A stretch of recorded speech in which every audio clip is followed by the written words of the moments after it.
He lost the shooting match to a girl, and that single moment rewrote the rest of his life, turning rivalry into devotion and talent into one of history's greatest love stories. In 1875, Frank Butler arrived in Cincinnati as a confident, well-known Irish immigrant marksman, fully expecting to win an easy exhibition match. He had the skill, the reputation, the swagger. But when his opponent stepped onto the range, he blinked in surprise. She was small, calm, and impossibly young, just 15. Her name was Phoebe Ann Moses. One reporter later said she looked like a child holding a rifle meant for a giant. But the moment the shooting began, the room shifted. Shot after shot, she matched Frank. Then she passed him, and she beat him. Most men of the era would have been insulted, embarrassed, even angry. Frank Butler wasn't. He was amazed. "I've never seen anyone shoot like that," he reportedly told a friend afterward, still stunned. What began as admiration soon deepened into something gentler and far more powerful. Frank didn't just respect her talent, he fell in love with her spirit, her steadiness, her quiet determination. Within a year, they married, and Phoebe Ann Moses stepped onto the stage with a new name, Annie Oakley. What happened next was something few could have predicted, especially in the 1870s, when women were expected to stay silent, supportive, and unseen. Annie Oakley became a sensation, a phenomenon. Her shooting was so precise that people described it as magic dressed as skill. When she joined Buffalo Bill's Wild West show, she became the star attraction, drawing crowds from America to Europe. Kings, queens, soldiers, and ordinary families all came to watch the girl who could shoot the flame off a candle or split a playing card on its edge.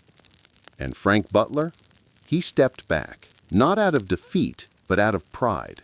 "The world should see what she can do," he once said. He became her manager, her promoter, her partner on stage when needed, and her anchor offstage always.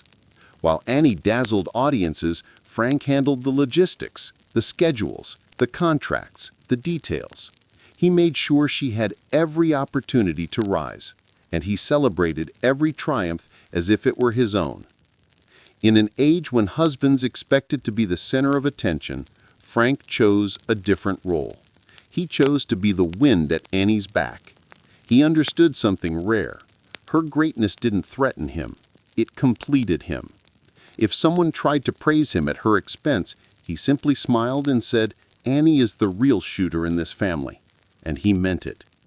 For over 50 years, they traveled together across continents, living out of train cars, hotel rooms, tents, and backstage corners.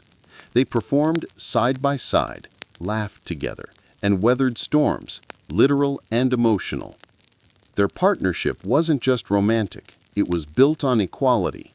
Annie once said, "Frank believes in me more than I believe in myself." And Frank, in turn, told a friend, "I never loved anything on earth the way I loved Annie's happiness."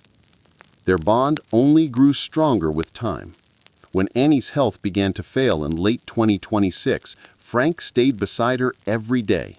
He fed her, comforted her, and held her hand, refusing to leave her side even for a night.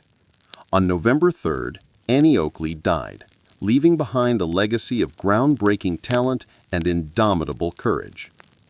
18 days later, just 18, Frank Butler also passed away. Friends who knew him well said the same thing. He simply couldn't live without her. After half a century of partnership, their lives ended the way they were lived, side by side, inseparable. Today, their graves rest next to each other in Ohio. Two sharpshooters whose greatest aim was love. Annie Oakley remains a legend, remembered as one of the greatest marksmen who ever lived. Frank Butler, quieter in history's spotlight, deserves his place too.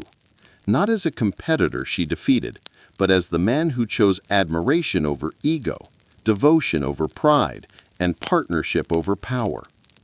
His story is a reminder that true strength doesn't always stand in front of the world. Sometimes it stands beside someone else, steady and unwavering. Frank Butler didn't lose the match that day in 1875, not really.